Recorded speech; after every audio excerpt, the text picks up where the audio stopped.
ഒന്നായ മാമതിയിൽ നിന്നായിരം ത്രിപുടി വന്നാശു തന്മതി മറന്ന് അന്നാദിയിൽ പ്രിയമുയർന്നാടലാം കടലിൽ ഒന്നായി വീണുവലയും എന്നാശയം ഗതി പെറും നാദഭൂമിയിൽ അമർന്നാവിരാഭ പടരും ചിന്നാഭിയിൽ ത്രിപുടി എന്നാണറുംപടി കലർന്നാറിടുന്നു ജനനീ.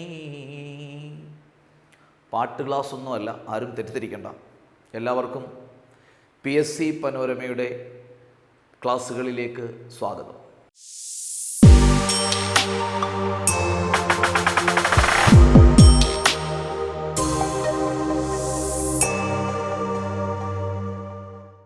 ഞാനിപ്പോൾ നവോത്ഥാനത്തെ സംബന്ധിക്കുന്ന ഒരു 3 ചോദ്യങ്ങൾ നിങ്ങളോട് ചോദിക്കാൻ വേണ്ടിയാണ് വന്നത്. കേരളത്തിലെ നവോത്ഥാനത്തിൻ്റെ പിതാവ് എന്നറിയപ്പെടുന്ന ശ്രീനാരായണ ഗുരുവിനെ സംബന്ധിക്കുന്ന ഒരു 3 ചോദ്യങ്ങൾ. ഞാനിപ്പോൾ ചൊല്ലിയത് ശ്രീനാരായണ ഗുരു എഴുതിയ ജനനി നവരത്ന മഞ്ജരി എന്ന കൃതിയിലെ ആദ്യത്തെ ശ്ലോകമാണ്. അപ്പോൾ എൻ്റെ ചോദ്യങ്ങൾ ഇതാണ്.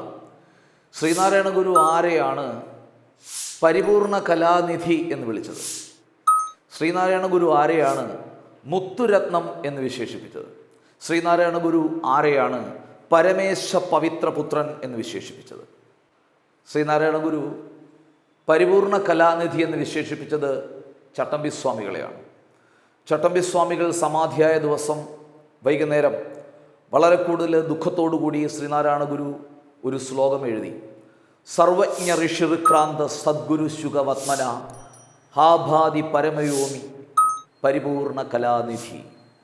ചട്ടമ്പിസ്വാമികളെയാണ് ശ്രീനാരായണ ഗുരു പരിപൂർണ കലാനിധി എന്ന് വിശേഷിപ്പിച്ചത്. സമാധി ശ്ലോകത്തിലാണ് അങ്ങനെ വിശേഷിപ്പിച്ചിരിക്കുന്നത്.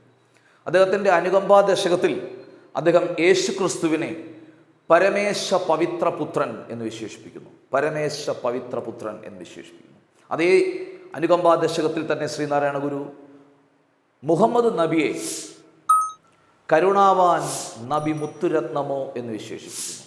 മുഹമ്മദ് നബിയെയാണ് മുത്തുരത്നം എന്ന് ശ്രീനാരായണ ഗുരു വിശേഷിപ്പിച്ചത്. പരമേശ പവിത്രപുത്രൻ എന്ന് വിശേഷിപ്പിച്ചത് യേശുക്രിസ്തുവിനെയാണ്. പരിപൂർണ കലാനിധി എന്ന് വിശേഷിപ്പിച്ചത് ചട്ടമ്പിസ്വാമികളെയാണ്.